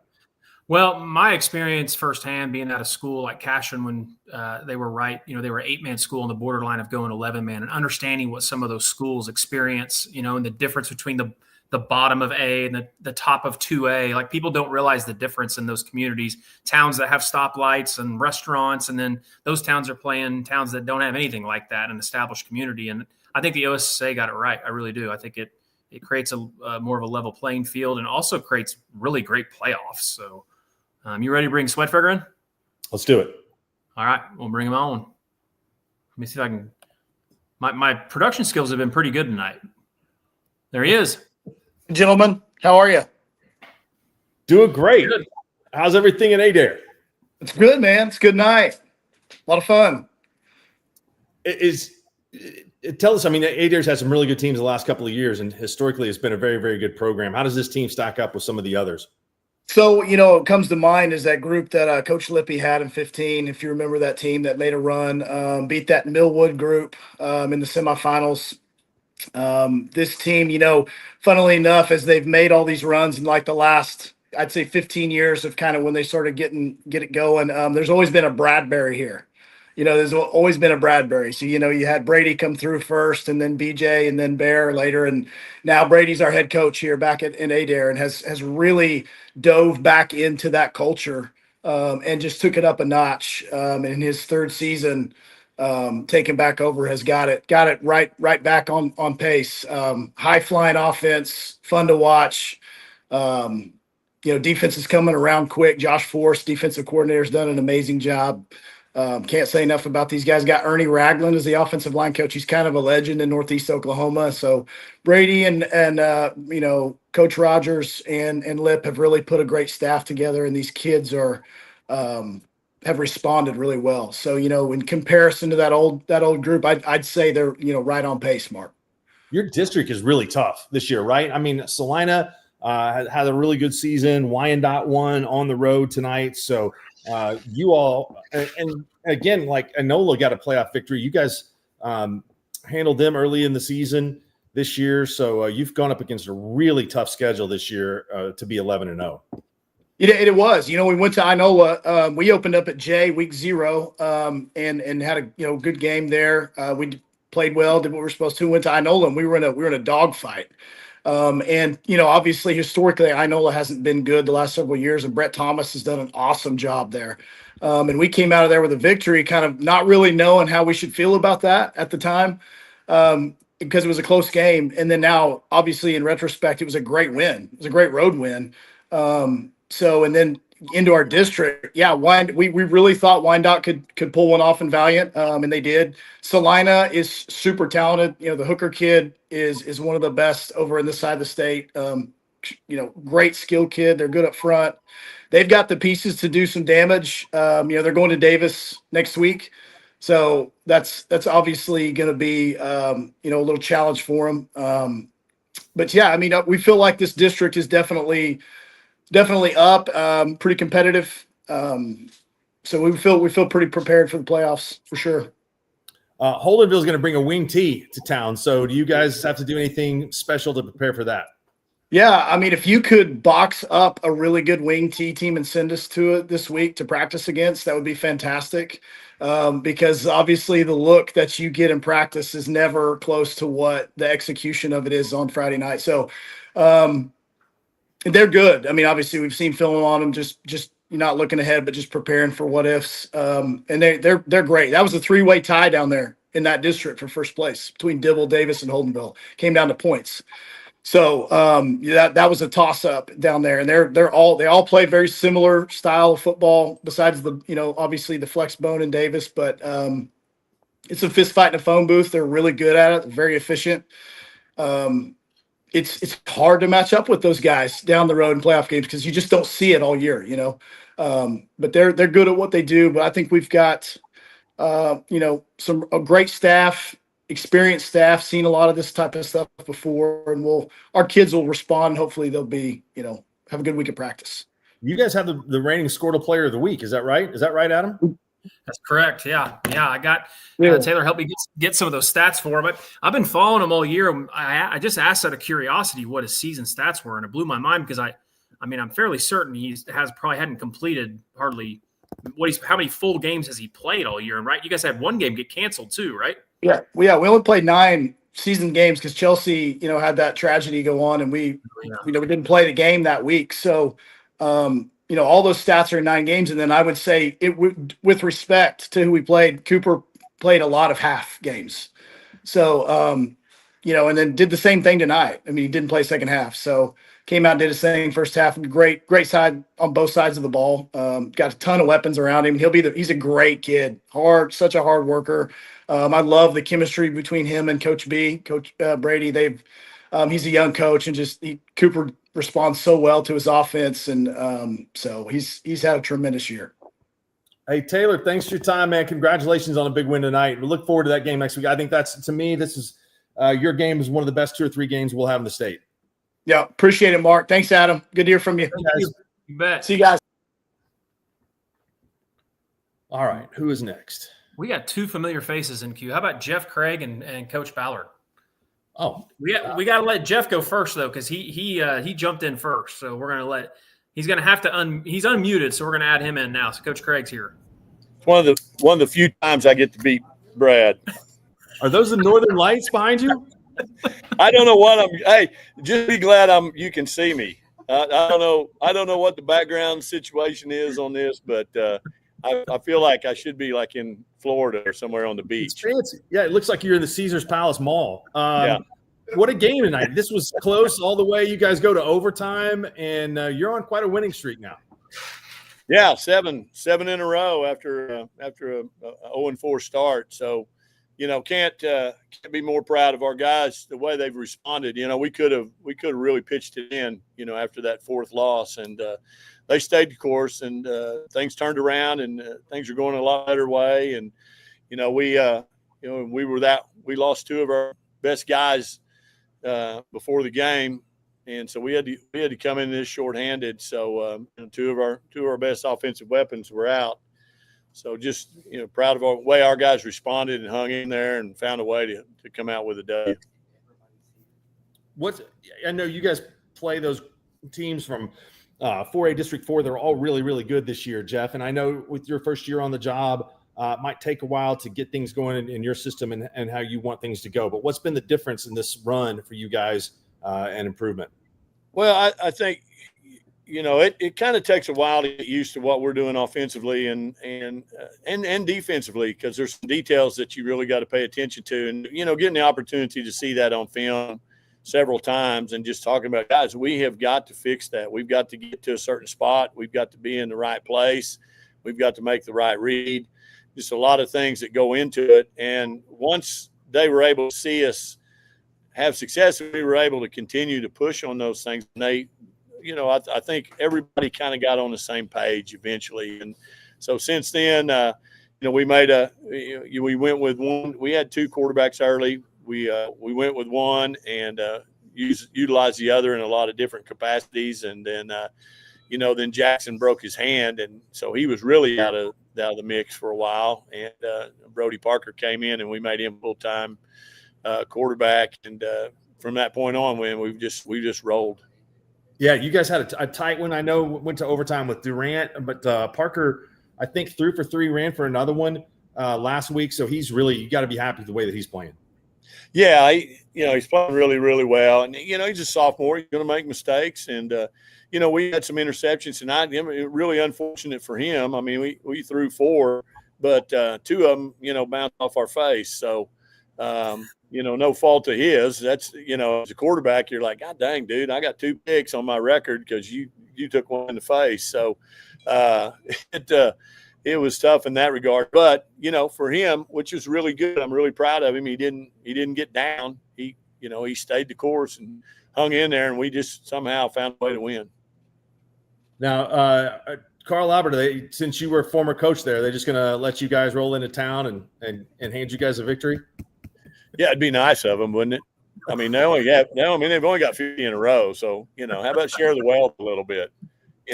Spread it around with the former, I got some former Titan blood in me. So, if you was going to lose to somebody, it would be best just to lose to me. Did you take a peek at them on film? I didn't want to get there yet. Okay. All right. Yeah, we're not going to climb that mountain until we have to, and so we'll get on it. We'll get on it this week and see what we can figure out. Thanks, Jeff. Appreciate the time, man. Coach, thanks for coming on. Man. Adam, thanks, buddy. Appreciate you. See you guys. Thanks. What a win. 1 point win. That's like, again, 2 overtime games in 3 weeks for McAllister. And I think the one in Durant was double. So I guess we'll just send him a care package with some antacid or something like that to get over. They had a tough start. We talked about this, Mark. They had a tough start to the season. Their schedule was brutal coming out of the gate. And like you said, too, you're adding a new system in, getting familiar with a different coach. But Coach Craig does like he always does. And, he's got his team rolling at the right time of the year, 7 straight wins. And, they're moving in the right direction. So no overtime in Tuttle tonight. 51-6, the Tigers over Clinton. Hey, Brad. What's up, guys? How are y'all tonight? What's going on, man? You're in your palace out there. Yeah, you caught me on the way out the door. I'm in the weight room, and I'm definitely not lifting. That's for dang sure. Sorry. We gave up a long kickoff return to start the game. Tackled them inside the 5. They score on the next play, and we score 51 unanswered. So, just the story stat-wise is probably Cruz Campbell. Cruz was 14 of 18 for 365 and 6 touchdowns tonight. Ooh, that's awesome. That's a career night, man. Did you even worry about the appeal for Clinton? I mean, it probably didn't necessarily matter to you guys too much of who was coming to town, but I thought that was interesting that that kind of hung in the balance there. Did you feel pretty comfortable that you knew, hey, we're going to play Clinton after last Friday? I think so, Mark. Saturday was a joke, to say the least. It was a circus. We had traded films with Coach Maynard in Elk City, and then started getting phone calls from Trinity Johnson at the OSSAA. And, at about noon, I was like, listen, we don't care who we play, whatever.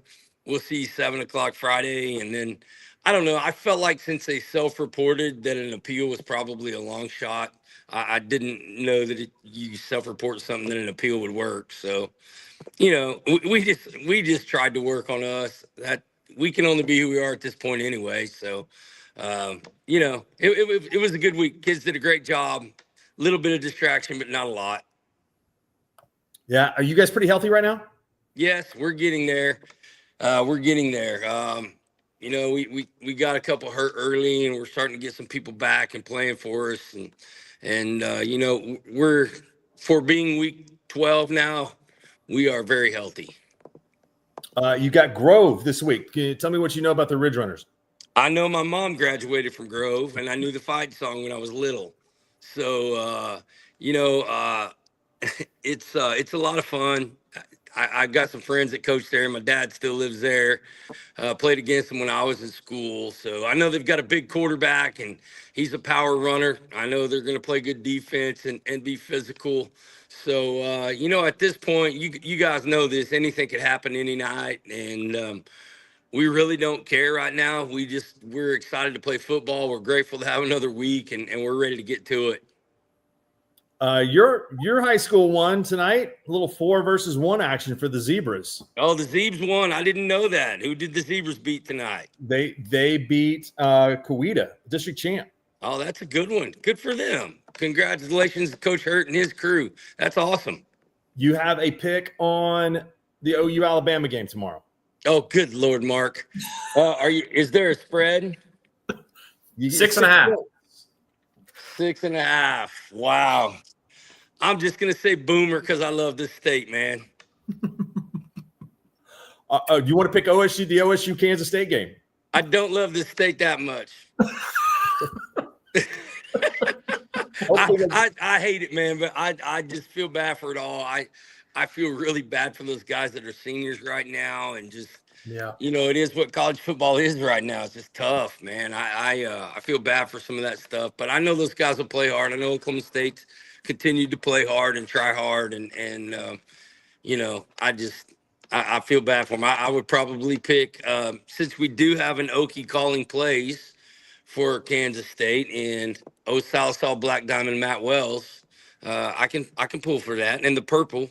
You know, I still got a little purple in me, Mark. So I hear you. Yeah, back to hominy days. that's right, brother. Thanks for staying around, man. We appreciate it. Appreciate you guys. Have a great weekend. You bet. Thank Good you. to talk to you. Mhm. Tuttle wins it big, 51-6, 51 unanswered points there. They will host Grove on their side of the bracket, as we just saw there. It will be on the other side, Weatherford and Broken Bow. Braden Howell, one of the top players in Oklahoma, junior quarterback for the Savages. We just had a run of guests, Mark. That was a lot of fun. It was a lot of fun. I didn't know this is the first time we've done this, and I didn't know how many people would say yes and that they wanted to hop on. So, in fact, we had a few that wanted to join us, but they were driving, and we don't promote texting and driving or being on your video while you're driving. So, Yeah, no, we're all about safety here, right? yeah, for sure. Well, do you want to maybe go through here and kind of walk through every class and just give kind of like a final wrap, and then yeah, let's do it. Everybody luck next week. Yeah, I'll just go down the bracket here in each of the classes, and then we can wrap it up. So, we will have Union at Bixby next week in Class 6A Division 1. Mustang will travel to Broken Arrow. Yukon goes to Owasso, and Edmond goes to Jenks. So again, we mentioned that series history between Bixby and Union. They just have not played that many times, and so it'll be interesting to see those two superpowers collide. Certainly, Bixby will be the favorite in that one. Stillwater and Southmore in Class 6A Division 2. Choctaw and Sapulpa. Sand Springs and Bartlesville and Putnam City at Muskogee. I like Putnam City and Muskogee as the best game in that group. PC is having a great year this year, so they will welcome the Roughers coming to Putnam City Stadium. A lot of drama. We talked about it. The opening round games in Class 5A, I think, were the most competitive tonight. Del City will travel to Lawton MacArthur next week after pulling off a 3-point win over Booker T. Washington. McGinnis survives at Guthrie. They are 10-1 on the season. They go to Claremore with the upset of Coweta, the district champion. McAllister will go back to Carl Albert. Tough task for Jeff Craig and the Buffaloes with that 7-game winning streak. That's a combined 57 games of winning streak there between McAllister with 7 and Carl Albert with 50. And then Newcastle and Pryor, that game was played a year ago in the playoffs in the same round, and Newcastle won over Pryor 37-36. So I'm sure the Tigers are looking for a little revenge there. Class 4A, Ada travels to Elgin. Ardmore will go to Cushing. Grove will go to Tuttle, and Weatherford will go to Broken Bow. So all 4 of the district champions survive in that class. In Class 3A, Inola takes on Heritage Hall. First playoff win for Inola, I believe, in over 40 years. So that's a big accomplishment for the Longhorns tonight. Kingfisher, Mark, the Longhorns. The Longhorns. Another Longhorn. The Longhorns and the Chargers next week. Kingfisher will go to Lincoln Christian. Perkins will go to Cascia, and Holland Hall will travel to Sulphur. Class 2A, Division 1. This is another bracket that we've talked about. All of these teams have been really, really good. Jones goes to Sequoia Tahlequah. Marlowe goes to Kingston. OCS will go to Metro, and Kiefer will go to Washington. Sequoia goes to Jones. So undefeated Jones, Kingston with 1 loss. Metro undefeated, OCS with 1 loss, Washington with 1 loss, and Kiefer, I believe, with 1 loss. So that's let's stop in that class for a minute, because I mean, we've seen Marlowe this year, we've seen Chandler, which obviously Chandler got beat by Kiefer. We saw Kiefer last year.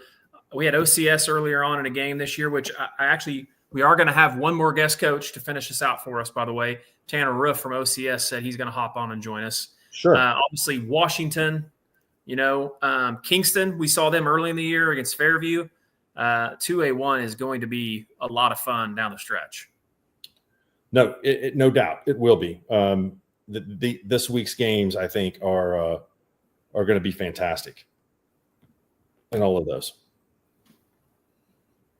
Do you want me to keep on going here and while we get Tanner? Yep. While we wait on him, he's not on just yet. All right, 2A Class 2A Division 2 has Wyandotte at Stroud. Holdenville goes to Adair, Dibble at Vian, and Salina at Davis. So Class A, the Class District 3 gets 3 wins there, and that district stays alive. It's been a heck of a season for them. Class A, Division 1, Pecola travels to Fairview. Minko goes to Tonkawa. Pahuska will go to Wynnewood, and Hooker will go to Rejoice. Some really good games there. Longest trip next week, at least what I've seen so far. Fairland goes to Mangum. No short drive either from Healdton to Tallahena. Thomas will travel to Hominy, and Allen will go to Southwest Covenant. Congratulations to Southwest Covenant on getting the upset. The 4 seed knocks off the number 1 seed Kanawha there. Class B, Division 1, Laverne and Caddo and Laverne, 332 miles there. Pond Creek Hunter will travel to Yale.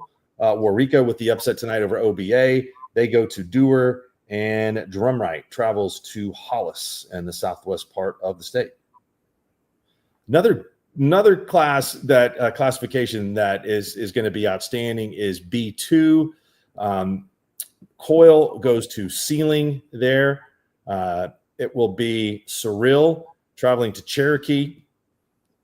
Walika, did you see Wacomas over Weber's Falls tonight? Is that correct? Yeah. Wacomas is a good team. They had some injuries, and they took took one on kind of a tough loss to Okeen, and I think just temporarily lost a little bit of confidence. But they're a team in the playoffs I would not want to play. They're big and physical, got a good running back, got a good quarterback, got a good offensive line, a lot of seniors. So that game did not surprise me. And then the final game in Class B Division 2 will be a good one. It will be Okeen traveling to Wilson of Henrietta.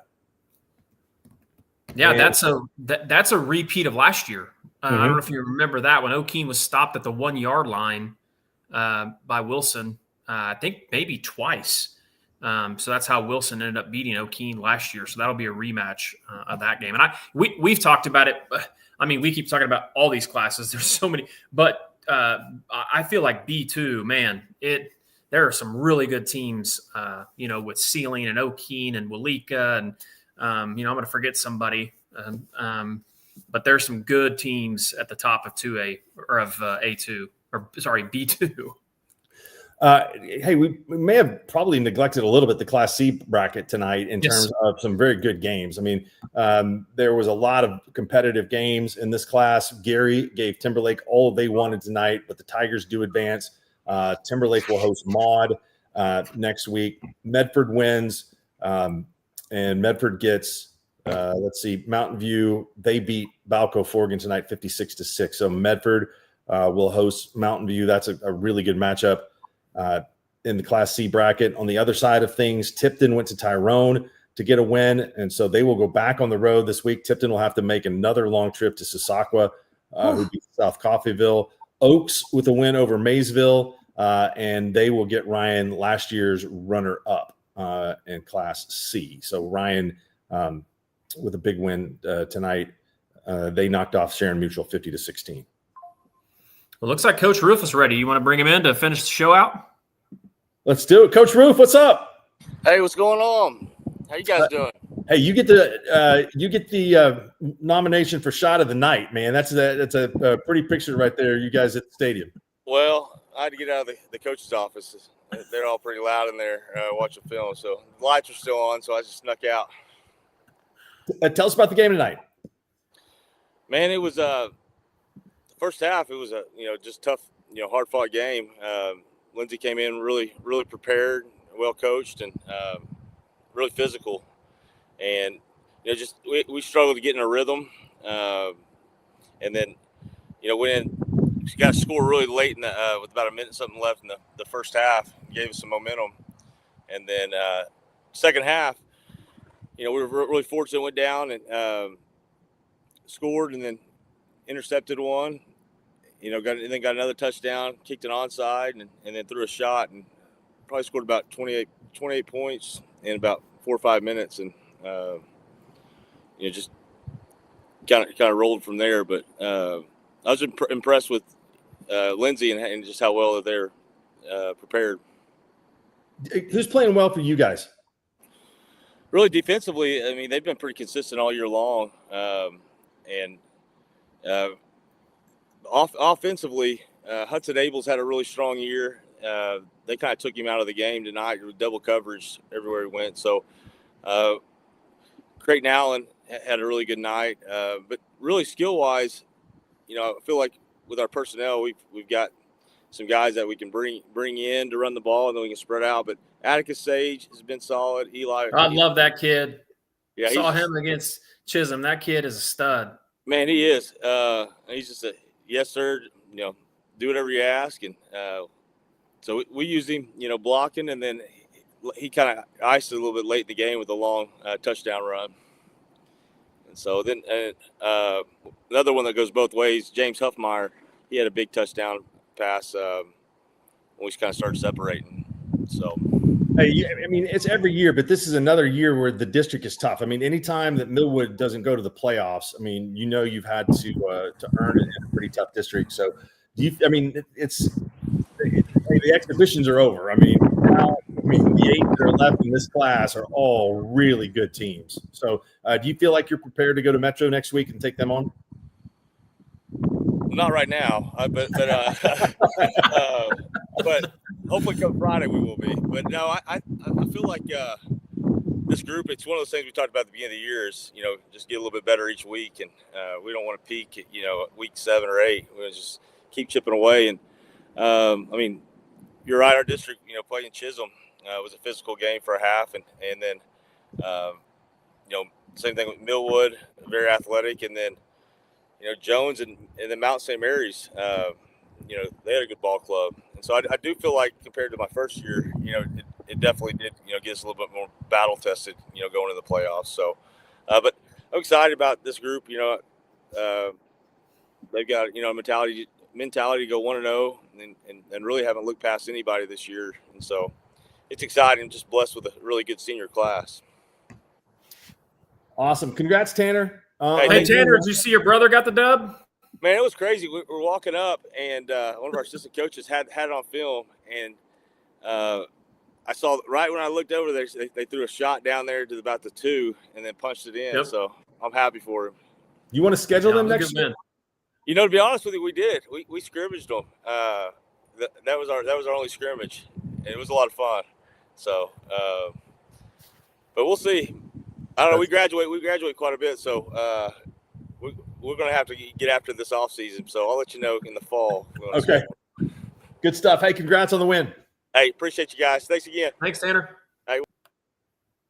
I was going to see if we might wait for Ryan Stringer here momentarily. He's in queue. Sweet. I don't see his picture yet. Okay. Wait, I do now. You want me to go ahead and bring him in? Yes, let's bring him in. All right, here he is. Are you on the bus? Yeah, we're on the bus. Nice. That's awesome. And back. Tell us about this game tonight. It was back and forth, and we knew that this was going to be an incredible matchup. Guthrie has just played really good football. Yeah. And you guys are odd man out on that 3-way tie and only losing one game in the final week of the regular season. But you guys go up there and pull out a classic. Yeah, no, we feel good about it. I mean, obviously didn't want to lose last week, but felt like we learned a lot of things about us, found some weaknesses, and we had a tough week of practice, and the guys responded really well. And, we knew Guthrie played them forever in the district, so we knew, the physicality, the intensity, we had to be at all-time high. And our guys, they believed in themselves, and just played out of their minds for sure. Yeah, you guys, I mean, going back, you're on an incredible winning streak at McGinnis in terms of first-round playoff victories. And so that was one of the things I looked at is it just that's a program that's used to winning games in the playoffs this time of the season. So did you all have confidence in the fact that this is just what we do? I mean, it's this time of the year that we're going to win. Yeah, 100%. I meid I told my wife today, I was like, we've never, I've been here a little over a decade now as an assistant. And then, I told her, I was like, we've never lost in the first round. And, we've been on the road multiple times. It's just the confidence that our guys have. And for some weird reason, we play really well on the road, which is a good thing, I guess. Hey, yeah, no, that's definitely a good thing. Tell us some of the guys that are making plays for you guys right now. Yeah, so tonight, Junior Harris at quarterback, he filled in. our starter Gage Chance went down last week, finished the game, but ended up having a pretty significant ankle injury, and so we lost him, and so he filled in and it started at corner for us all year and played really, really well. Scored multiple times on the ground. The running game got going really well. The offensive line, and then defensively, like Marcellus Tyner and Malachi Darby, sophomores, were flying around all night. Yeah, it's 11 straight wins in the first round of the playoffs. So that's a heck of a streak. You guys are going to get Claremore. I mean, I know you guys have played Coweta a few times in the last couple of years, and I don't think it matters to where you go. I mean, to either of those places. So looking forward to getting the Zebras. Do you know anything about Claremore?